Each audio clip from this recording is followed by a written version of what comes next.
Graça e paz, amados.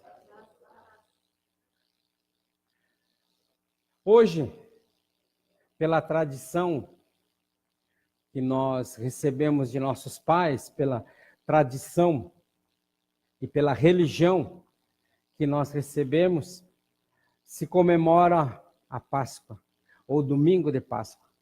É interessante porque não tem base bíblica alguma para se comemorar a Páscoa num domingo. Claro que tem dias que ela cai no domingo, porque nós vamos ver em seguida. Mas queremos ver Páscoa, passagem para a liberdade. Amém, queridos? As três dimensões, ou três dimensões da Páscoa, que não são só três dimensões, mas falaremos de três dimensões. Então, Êxodo, capítulo 12, do 1 ao 11, é ali que se vê a instituição da Páscoa. Porque aí nós vamos em seguida, nós vamos ler o texto primeiro. Diz assim: e o Senhor falou a Moisés e a Arão na terra do Egito, dizendo: este será para vocês o começo dos meses, ou seja, o primeiro mês. Será o primeiro mês do ano para vós.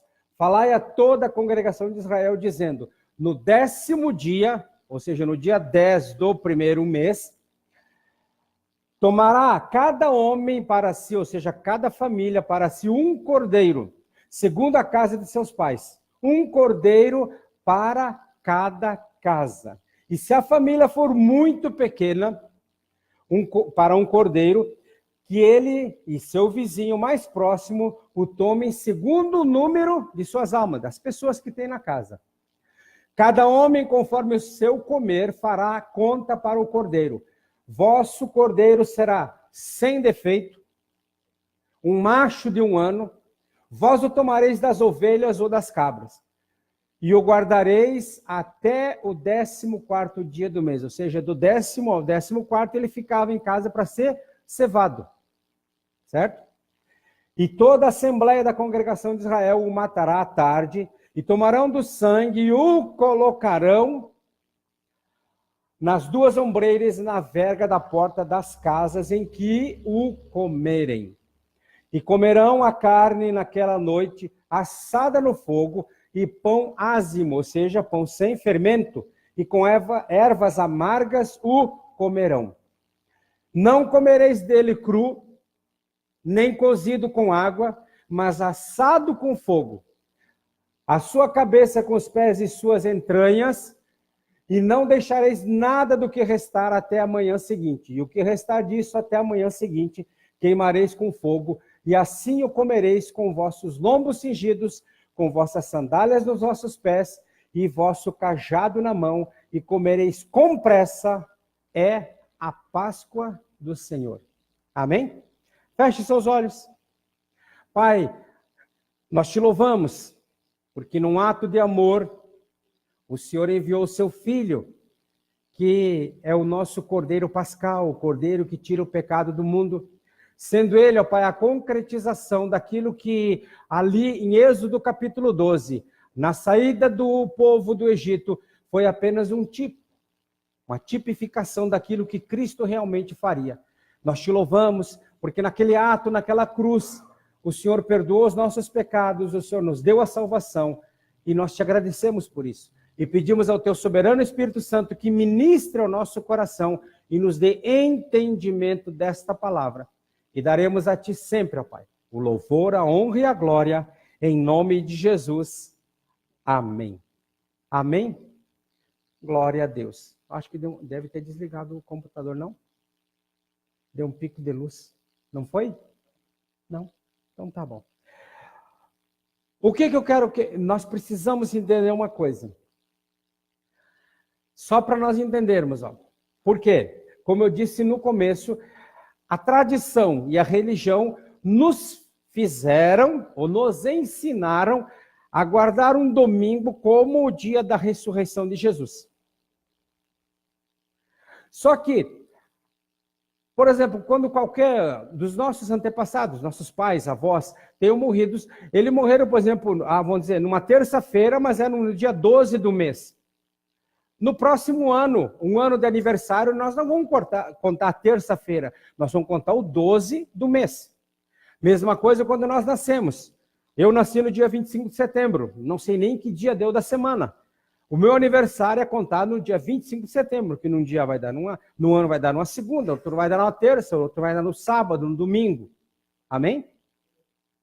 Mas para que nós guardássemos o domingo, para que fosse dada uma base para se guardar o domingo, eles colocaram a ressurreição de Jesus no domingo. Mas eu já ministrei anos passados que não foi no domingo, mas eu não vou entrar nessa questão toda hoje. Então, na língua hebraica, a palavra Shabat, ou sábado, tem dois significados. Primeiro, ela significa dia de descanso semanal. Ou seja, tal como vemos os 10 mandamentos na lei de Deus, que está lá em Êxodo e também está em Levíticos. Então, é o 7º dia da semana. Diz a palavra, que era a ordem para que se guardasse e não se fizesse nada. Mas ele tem um outro significado, que nós vemos muito claro em Levíticos capítulo 23, ele vai mostrar as festas de Deus, as festas do Senhor.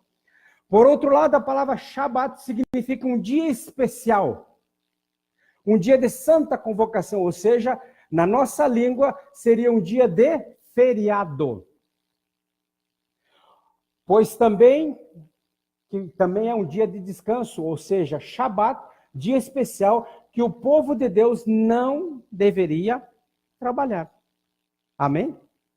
Esse era o Shabat. Por que eu quis botar isso daqui? Por uma razão. O propósito de tirar mais tempo para Deus, como é o caso das datas especiais em que celebram as festas bíblicas. Por que eu quis dizer isso? Porque quando se lê os evangelhos todos, diz assim, no dia que antecedia o sábado, ou entrando o dia de sábado, na semana em que Jesus morreu, houveram 2 Shabat. O Shabat do sábado e o Shabat da Páscoa. Porque, como vimos aqui, todo dia de santa convocação, todo dia feriado, todo dia que era uma festa bíblica, era um Shabat. Então, Jesus não morreu numa sexta-feira. Até hoje estava vendo um grande pregador, ele dizendo, tem gente que defende que Jesus morreu na quarta. Não, Jesus morreu foi na sexta. Mas o dia que Jesus morreu não importa muito. Eu só quis trazer isso aqui para nós não ficar naquela coisa. Então tem anos que a Páscoa vai dar numa quarta, numa quinta, num sábado, num domingo. E aqui eu peguei o calendário hebraico desse ano, para vocês entenderem. Abril para nós, tá? Então, no dia 1º de abril, que é Adar 2 para eles, que é o último mês do ano, é 25 de março, 26 de março, 27 de março, 28 de março, 29 de março. 29 de Adar deles, que é 1, 2, 3, 4, 5 e 6 nosso. Então, lá no sábado, dia 6, era o primeiro dia de Nisan, primeiro mês do ano deles. E nós vamos ver aqui, que olha onde é que deu o 14º dia aqui, no dia 19, esse ano coincidiu com uma sexta-feira. Esse ano coincidiu. Mas, o que acontece? Jesus disse que ficaria 3 dias e 3 noites enterrado. Então, se Jesus morreu aqui, antes do pôr do sol, aqui temos um dia, aqui temos outro dia, e aqui temos outro dia. Aqui, assim, antes das 18 horas, ele ressuscitou. Então, nesse ano, na realidade, ele ressuscitará amanhã. Se fosse esse ano a morte de Jesus, ele ressuscitaria aqui, antes das 18 horas. Amanhã, antes das 18, e não aqui. Como esse ano coincidiu, veja bem, ele disse que ficaria 72 horas na terra, 3 dias e 3 noites. Se ele não ficou 3 dias e 3 noites, porque foi o único sinal que ele deu para os fariseus, que quando os fariseus chegaram assim, dá-nos um sinal de que você é filho de Deus.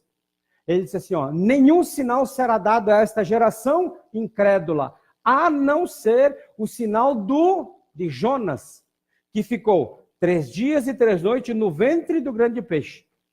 Então, se Jesus não ficou 3 dias e 3 noites enterrado, ele é um mentiroso.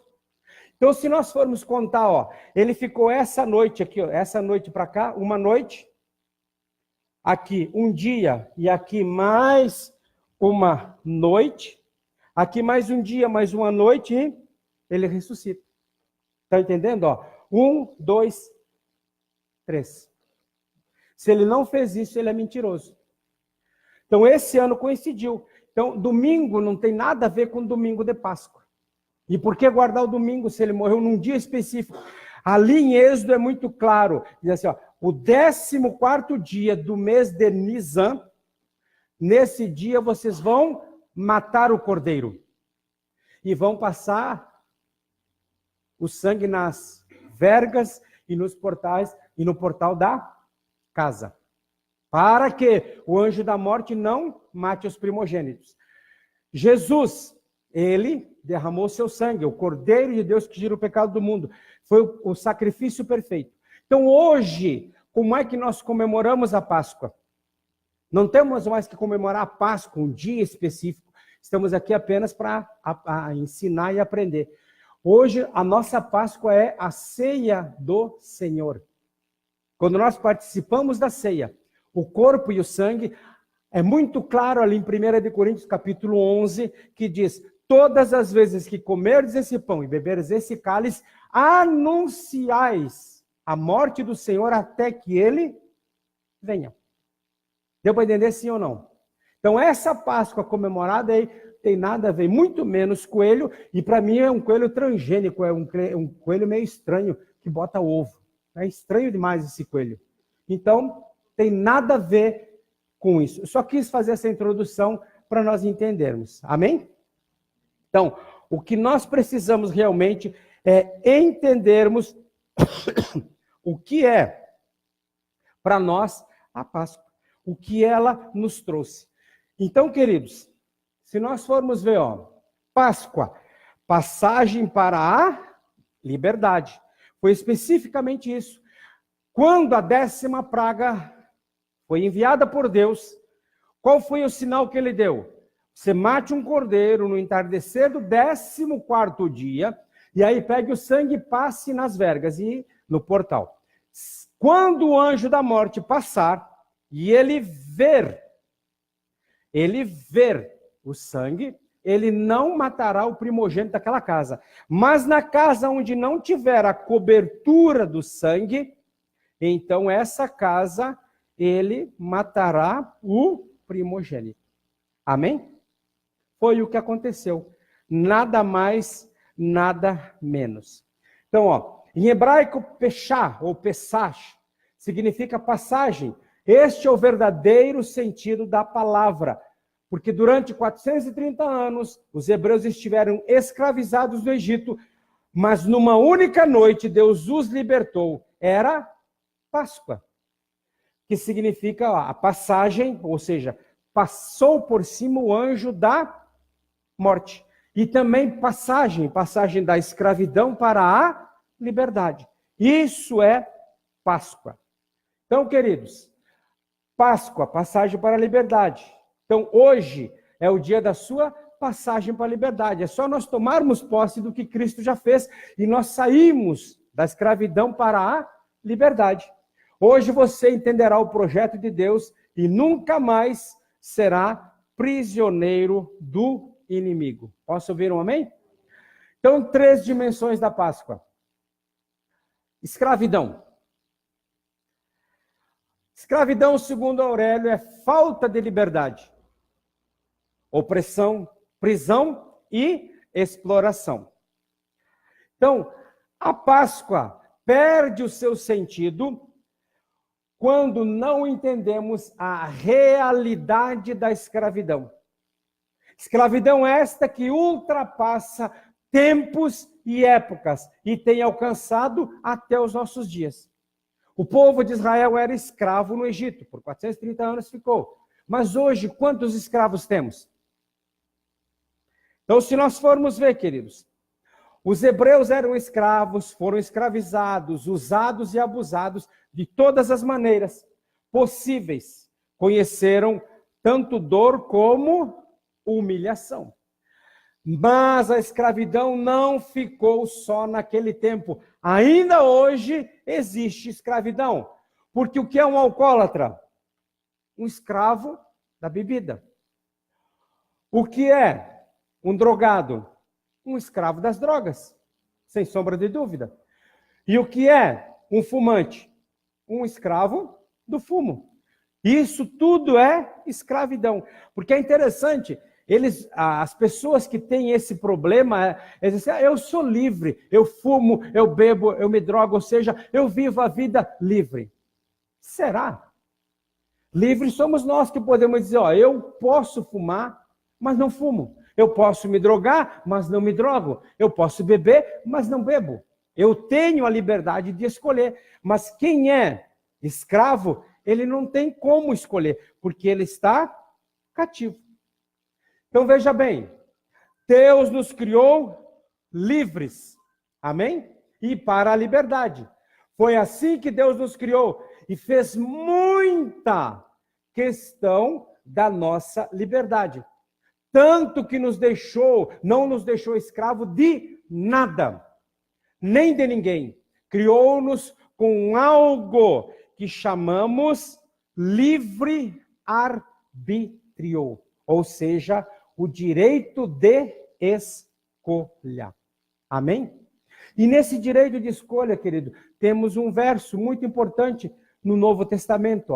Não vos tem sobrevindo tentação que não seja comum a todos os homens.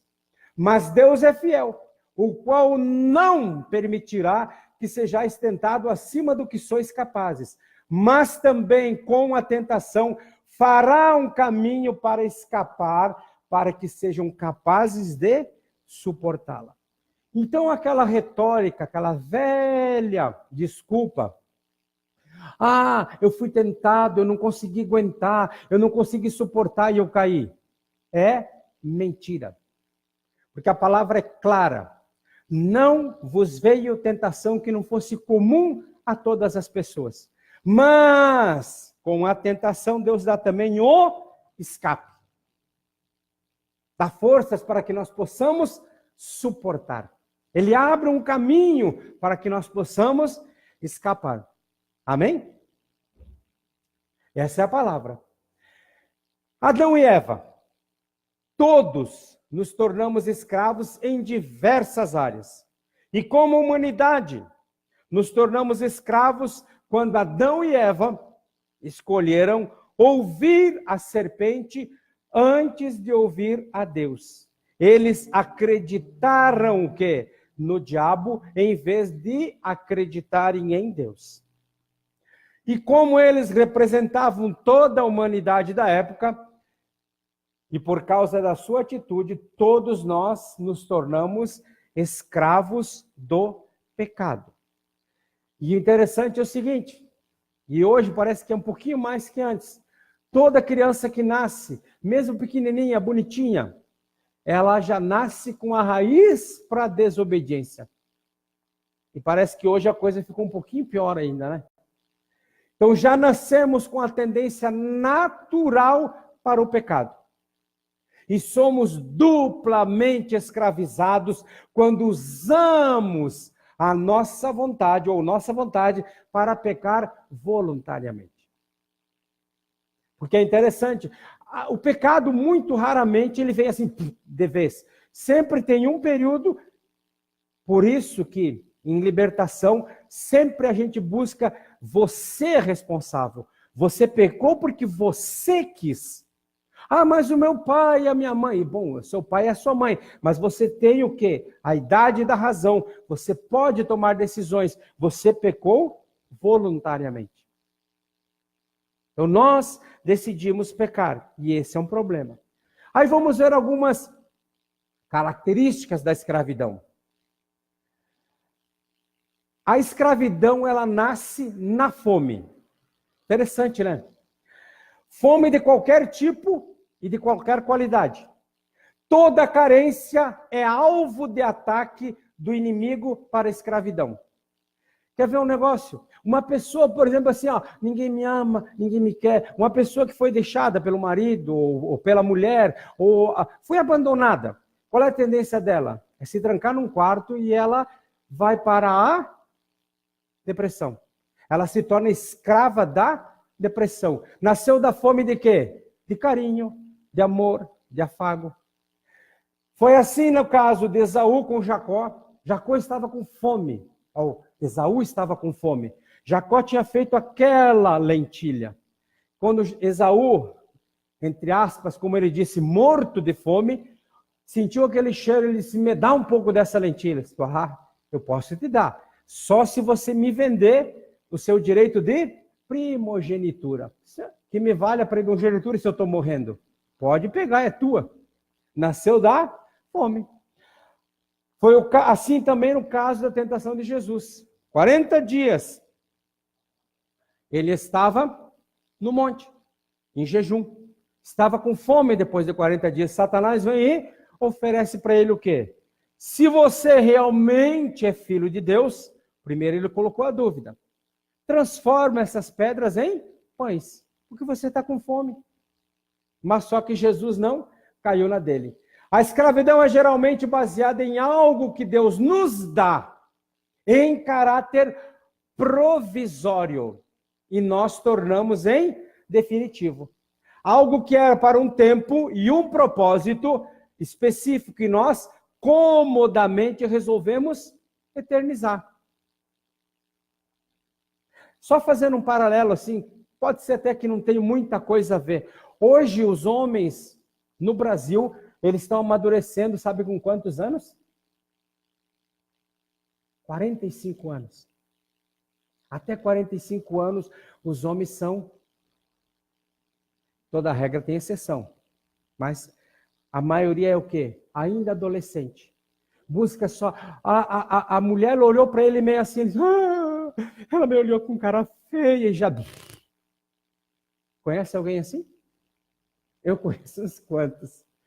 E na Europa, um pouquinho pior. Os homens estão chegando à idade da maturidade com 54 anos. Ou seja, um tempo de adolescência que era para ser o quê? Algo temporário. As pessoas estão prolongando. Viu só como uma coisa não é fácil? Onde é que nos tornamos escravos? Tudo é formoso em seu tempo. Eclesiastes 3:11. Antes da hora não é hora, depois da hora não é hora, só é hora na hora. A minha hora de passar para a maturidade tem que ser o máximo ali com meus 21 anos. Não posso passar disso e continuar chupando um bico. Não posso. Mas muita gente está nesse tempo ainda. Então, o Egito foi um lugar preparado por Deus para que os hebreus pudessem passar o tempo da seca. Aqueles 7 anos. Ou para eles 5 anos, mais ou menos, porque eles já tinham 2 anos de seca e depois eles foram. Porém, muitos e muitos anos depois, eles permaneceram lá. Perderam a visão de Canaã, da terra prometida, e se contentaram com o que tinham no Egito. Complicado, né? A escravidão é geralmente um processo progressivo, ela não vem de vez. Onde os elos da corrente são formados e vão sendo engrossados a cada momento. De que maneira? Por nossas palavras. Eu não posso, eu não consigo. Eu não consigo viver. E aí, muitas vezes, lá na juventude, aquelas juras de amor. Eu não posso viver sem você. E aquelas coisas. E vão ficando presos.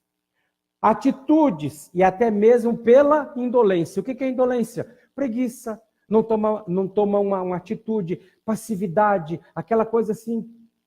Mas deixa que aconteça, não tenho nada a ver com isso. Então essas correntes vão engrossando, os elos vão se formando, vão se engrossando. E por causa da indolência e passividade com que permitimos que as coisas aconteçam, não se toma uma posição. E nós vimos isso até mesmo na casa de Jacó.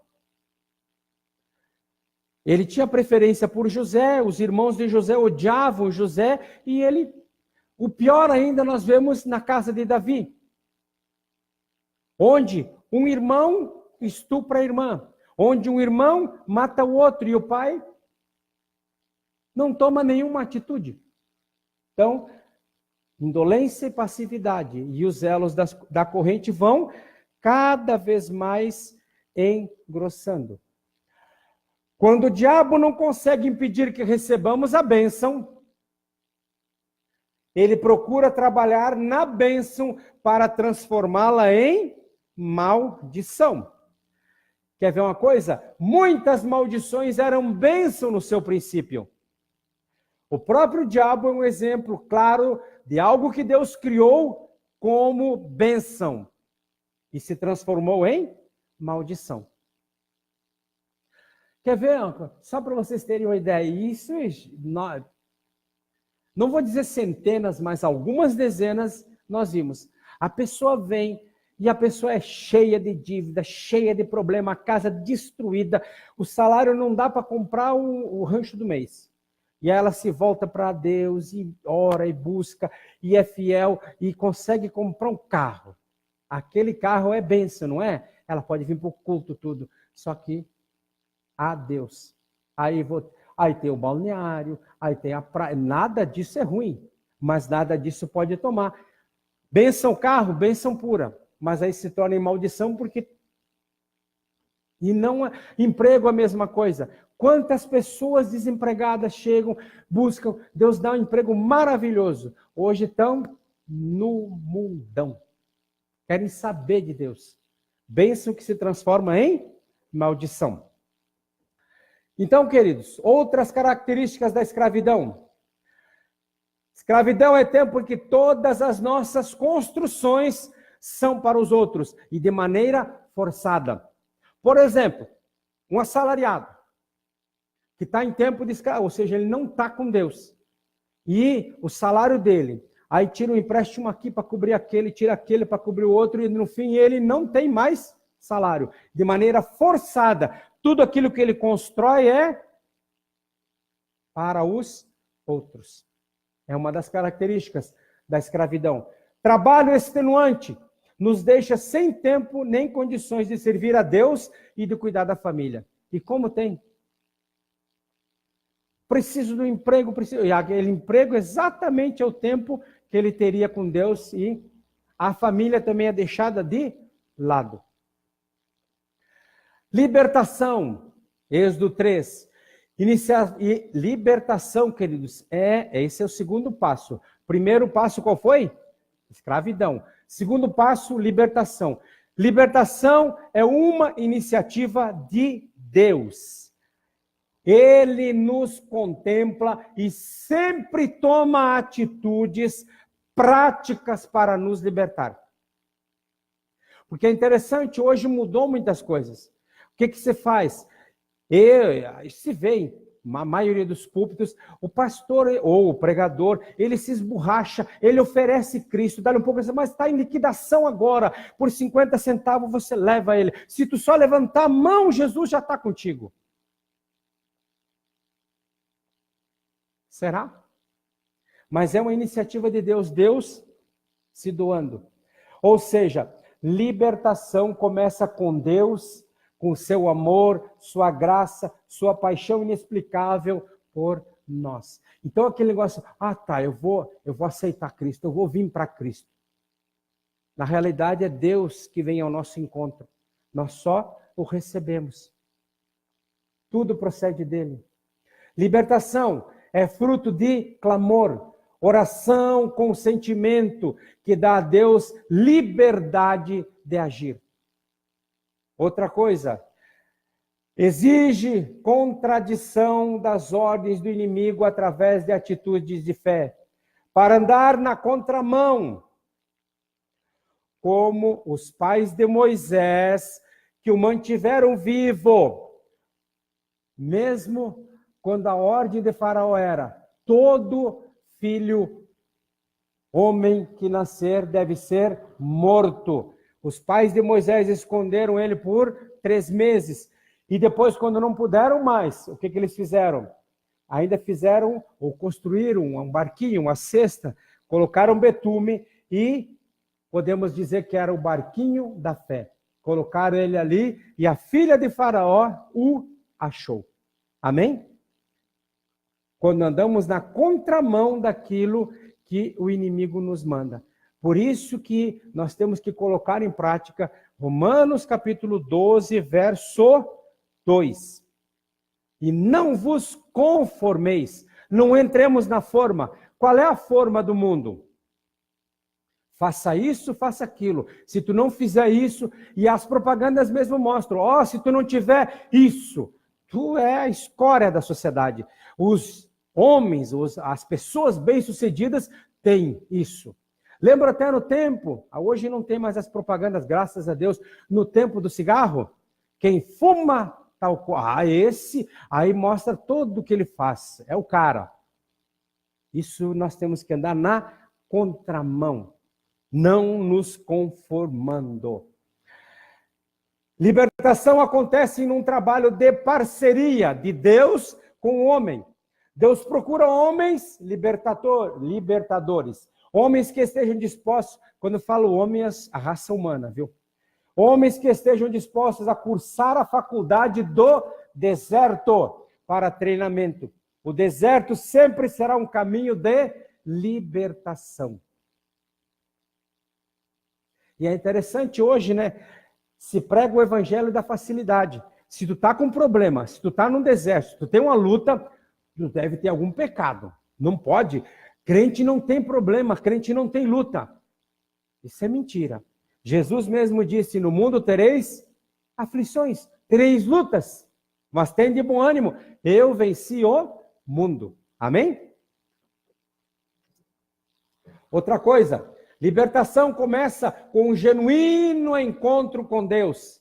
É do nosso relacionamento com Deus que surgirão a força, a direção, a estratégia e proteção para alcançarmos a libertação. Deus não arromba portas. Tanto é que lá em Apocalipse, quando o Espírito fala à igreja, ele diz, se não me engano, 3:20.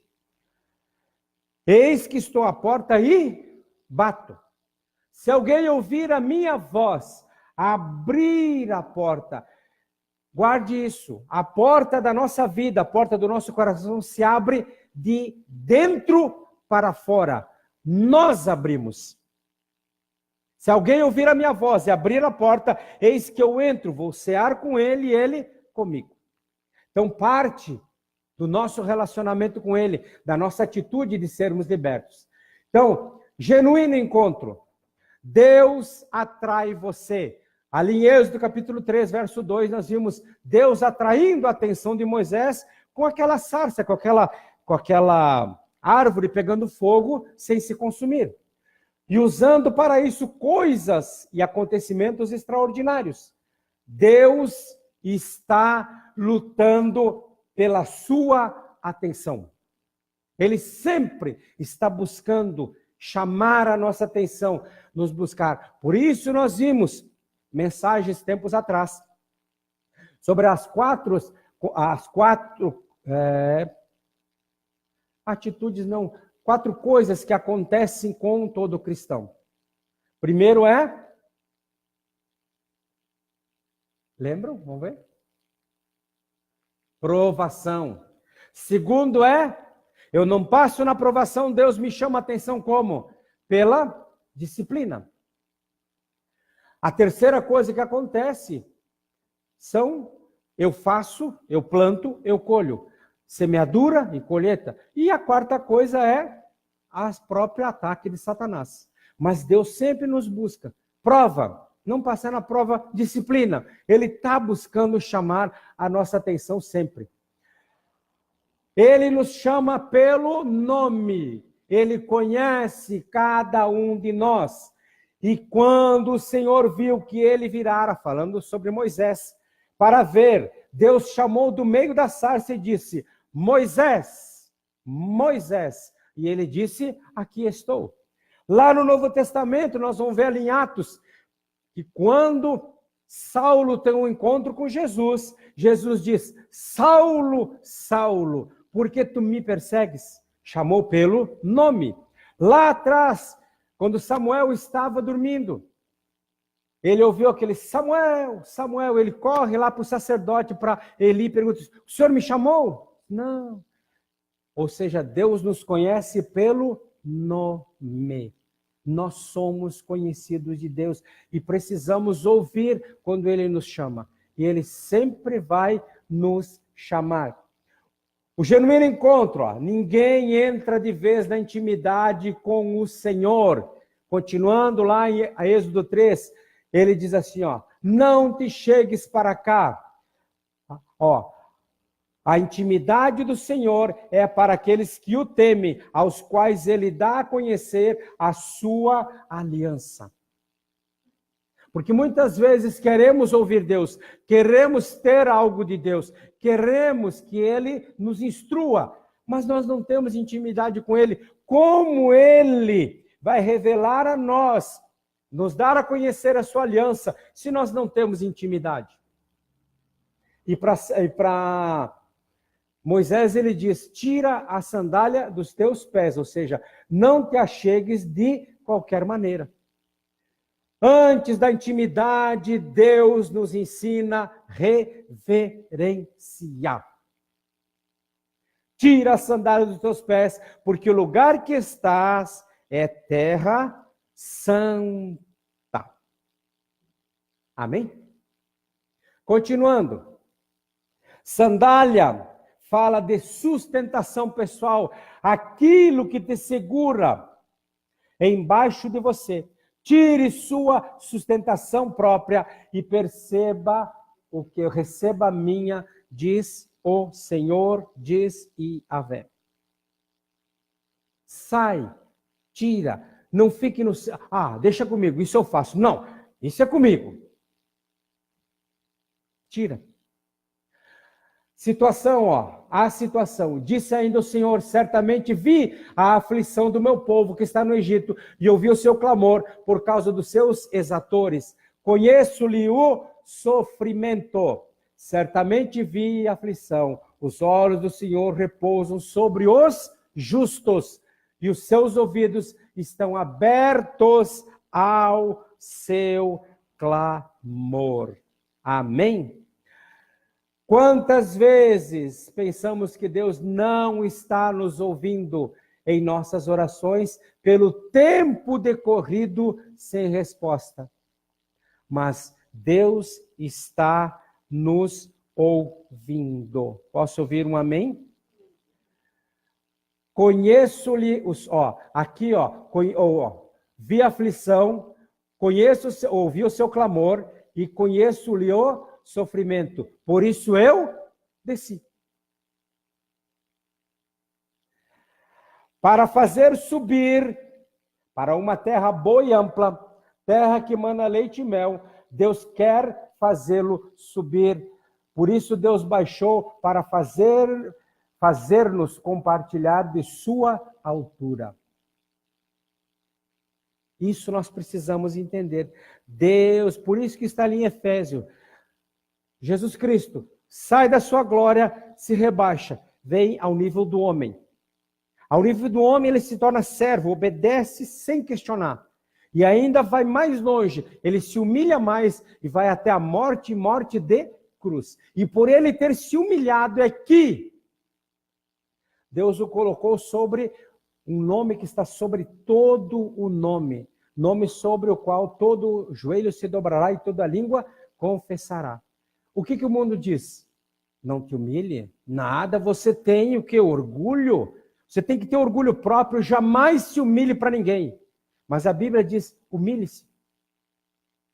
Quem não se humilhar, e é interessante, a própria Bíblia diz que Deus resiste ao soberbo, mas dá graça aos humildes.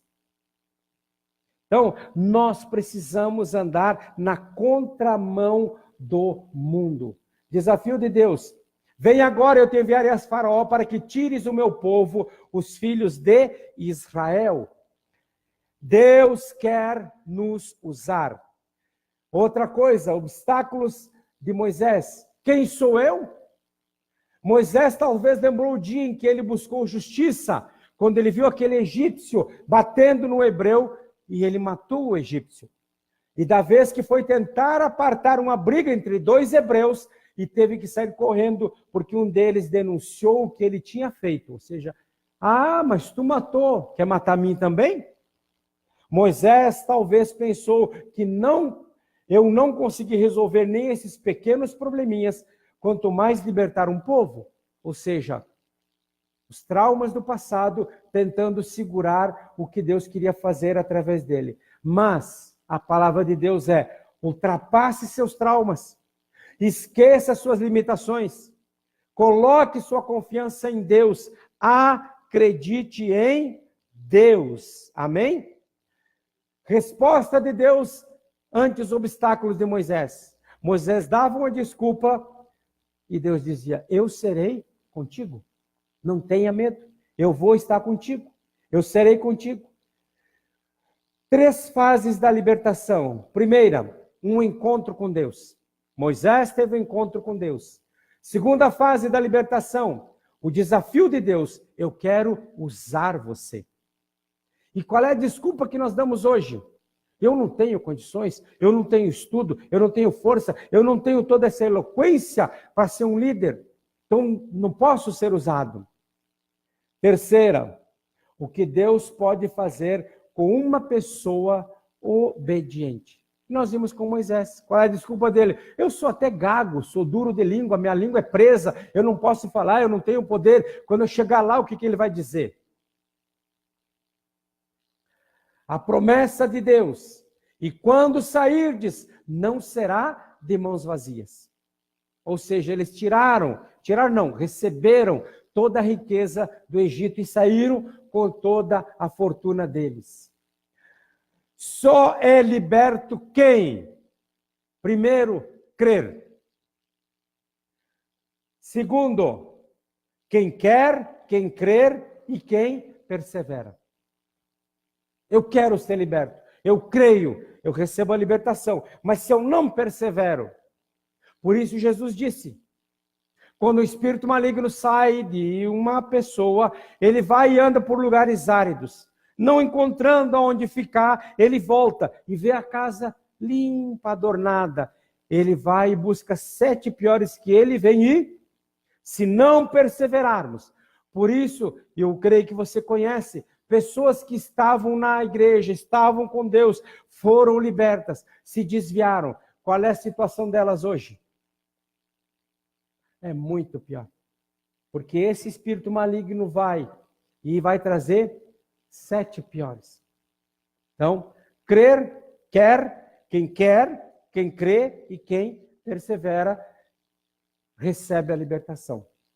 A libertação acontece pelo confronto direto com o faraó. Faraó é o símbolo do principado que prende. Com manifestações de sinais e prodígios. Cada praga corresponde a um deus do Egito. A morte do primogênito, que era a 10ª praga, era o golpe final naquele que era considerado o maior dos deuses, que era o próprio homem. Por isso, queridos, em todas as pragas, Israel foi distinguido dos egípcios, de modo que nada o tocou. Mas agora chega a hora de uma praga chamada morte. Nesse caso, só há uma maneira de se livrar: uma aliança de sangue.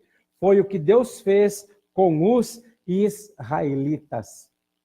Sem derramamento de sangue, não há remissão de pecados. Por isso que Jesus tinha que derramar todo o seu sangue. E vê como é interessante. Lá, o cordeiro, se você ler Êxodo do capítulo 12, você vai ver que diz assim, não quebre nenhum osso do cordeiro. Jesus também não teve um osso quebrado. Porque quando os soldados vieram, porque quando o crucificado não morria, ele vinha e quebrava as pernas. Para quê? Porque ele estava aqui, ele sufoca, então ele subia nas pernas para respirar. Então, quando quebrava a perna, ele não conseguia mais subir e morria sufocado. Quando eles chegaram para quebrar as pernas de Jesus, ele já estava morto. Nenhum osso dele foi quebrado. Nesse caso, só uma maneira de livrar uma aliança de sangue. Foi o que Deus fez com os israelitas, foi o que Deus fez conosco através de Jesus. O poder do sangue do Cordeiro Pascal é o veículo mediante o qual somos justificados diante de Deus. Não a nós, Senhor, não a nós, mas ao teu nome da glória. Nada que nós possamos fazer, nada que nós possamos ter, pode abrir a porta da salvação, a não ser o sangue derramado por Jesus naquela cruz. O sangue de Jesus purifica a minha consciência de obras mortas. O sangue de Jesus nos purifica de todo pecado. E aí nós vamos vendo, o sangue de Jesus pagou o meu preço. O sangue de Jesus destruiu o poder legal que Satanás tinha sobre a minha e a sua vida. O sangue é o caminho para entrar no mais santo nível de vida. Intimidade com o nosso Deus. E a terceira dimensão da Páscoa é consagração. A consagração nos fala de duas festas importantes. A primeira, a festa dos pães sem fermentos. A segunda, a festa das primícias. O que a primeira festa fala? Esta festa nos fala de santificação, onde cada um de nós procura em sua própria vida qualquer vestígio de pecado. Quem é que faz o exame? Somos nós. E nós tomamos a decisão de tirar isso de nós, lançando para Jesus. Ele já levou, óbvio. O fermento faz a massa inchar, assim como o pecado faz com que cresça o orgulho, a arrogância em nossos corações. E é o que nós vemos nessa nossa geração? O pessoal orgulhoso e arrogante. Lançai fora todo o fermento, velho fermento, para que sejais nova massa, como sois de fato sem fermento, pois também Cristo, nosso Cordeiro Pascal, foi imolado. É o que Paulo fala. Por isso, celebremos a festa não com o velho fermento, nem com o fermento da maldade e da malícia, e sim com os asmos sem fermento, da sinceridade e da verdade. 1 Coríntios 5, versos 7 e 8. Opa! Primícia. A primeira é a festa dos pães asmos. Segunda, festa das primícias. Primícia significa primeiro. E Deus ordenou que o seu povo sempre lhe trouxesse o primeiro. Até nisso, queridos, o povo ficou preguiçoso. Um culto, domingo pela manhã, é uma briga. Por quê? Ah, pastor, é o único dia que eu tenho para dormir mais um pouco. E pessoas saíram da igreja, por quê? Porque queriam dormir mais um pouco no domingo. Aí vão domingo à noite para a igreja, já vão só nos trapos, porque passaram o dia inteiro fazendo festa, passeando, fazendo tudo que tinha, e aí chega à noite o quê? Cansado. Olhando assim no relógio, amanhã é segunda, esse culto não termina. Cadê a primícia? Cadê o primeiro? Festa das primícias. Fala aos filhos de Israel e diz-lhes: quando houverdes entrado na terra que vos hei de dar, e fizerdes a sua colheita, então trareis um molho das primícias da vossa colheita ao sacerdote. Ele moverá o molho perante o Senhor para que sejais aceitos. No dia seguinte, ao sábado, o sacerdote o moverá. Queridos, a palavra Senhor, que na realidade não é Senhor, é Yahvé, vem da origem hebraica Adof, que significa não existe ninguém acima. Esta é a palavra que define o nosso Deus. Não pode ter na nossa vida ninguém acima de Deus. Ele tem que ser o primeiro. E como nós vemos, mulheres não deixando os seus maridos serem o primeiro. Como nós vemos filhos não deixando seus pais ser Deus primeiro na sua vida. Como nós vemos as distorções todas. O trabalho toma conta, muitas diversões, descanso, vão tomando conta do que era para ser primeiro, que é Deus. Então, quem tem sido primeiro em sua vida? Quando o eu está no centro, as coisas ficam em desarmonia. Quando eu vem primeiro em nossa vida, os problemas com certeza virão em seguida. E eu costumo dizer em casamentos, você não casou para ser feliz, você casou para fazer o outro feliz. E quando eu morro para mim mesmo, e o outro morre para si mesmo, os dois mortos vivem tranquilos. Mas quando eu sobe e diz, é um problema. É um problema. Então Deus nos deu o exemplo das primícias. Eis o Cordeiro de Deus que tira o pecado do mundo. Ele deu o seu melhor.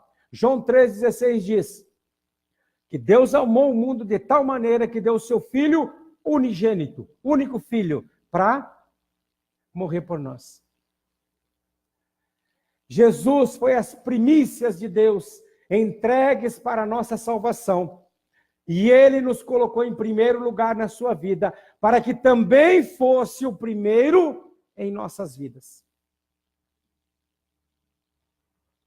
O que é uma vida consagrada? É uma vida de exclusividade.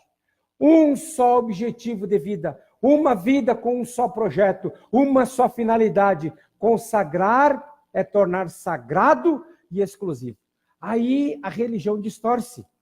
Você tem que estar na igreja todos os dias. De manhã cedo tem que estar aqui orando. E toda noite tem culto. E aí você deixa sua família de lado e aí... Ele não mandou estar na igreja. Ele mandou que ele é o primeiro quando você está no trabalho, quando você está dormindo, quando você está tomando banho, quando você está na intimidade com a sua mulher ou com o seu esposo. Tudo isso Deus tem que ser o primeiro. Se tudo que nós fizermos não glorificar a Deus, glorifica ao diabo.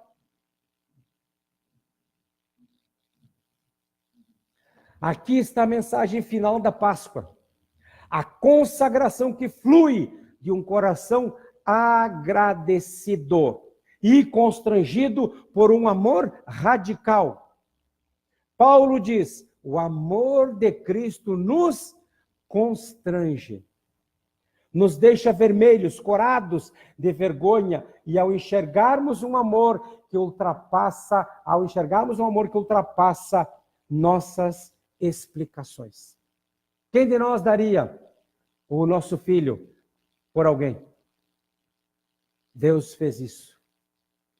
Deus não aceita menos que a exclusividade. Ou somos só dele, ou ainda não somos dele. Ou somos todo dele, ou ainda não somos dele. Não podemos entregar-nos por parte. Porque é um grande defeito, é um grande problema as pessoas separarem santo e profano. Na vida do ser humano não existe santo e profano. Ou somos santos em todas as áreas, ou somos profanos. Deus não faz essa separação. Ele nos chama por inteiros. Deus não aceita menos que a exclusividade. Oferecer uma parte a Deus é como forçá-lo a viver um adultério. Eu duvido que qualquer um no dia do casamento, na hora de fazer os votos, diz assim, ó, eu juro que todas as noites estarei contigo, mas durante o dia estarei com a outra. Você aceitaria? Mas é o que nós fazemos com Deus. É como querer que Ele nos aceite com um amante junto. Ninguém pode servir a dois senhores, disse Jesus Cristo. Escravidão é o fruto dos nossos atos. Libertação é o fruto do amor de Deus. Consagração é a única resposta aceitável a esse amor. Posso ouvir um amém? Páscoa passagem para a liberdade.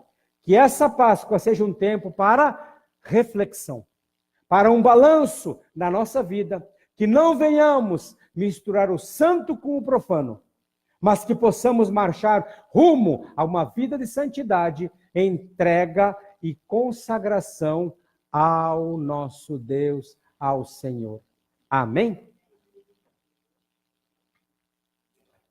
É só isso. Aí não endeusamos um dia, e muito menos o dia errado, mas buscamos realmente fazer o que Deus pediu para que nós fizéssemos. Uma entrega total. Como Ele se entregou a nós totalmente, derramou até a sua última gota de sangue. Tanto é que quando o soldado furou o lado, saiu água e sangue. E a medicina diz que quando isso acontece é que o coração explodiu, não tem mais nada.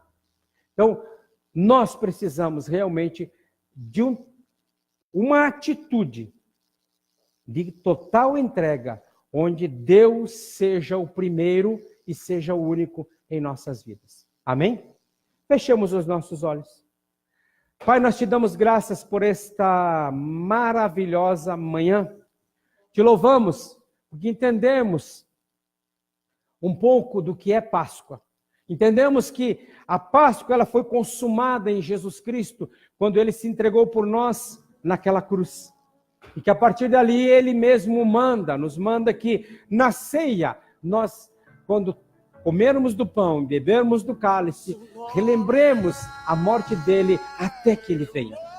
Pai, nós te louvamos, porque naquela cruz, o Senhor nos deu a maior expressão de amor que se pode dar. A entrega do seu Filho único, seu unigênito, único Filho por nós. E ali ele se torna o primogênito, onde nós somos a sequência. O número que temos hoje não sei, mas somos teus filhos, porque Cristo se entregou por nós. Pai, que realmente nesse tempo, que biblicamente é o tempo da Páscoa, nós possamos entender o significado da Páscoa nas suas 3 dimensões.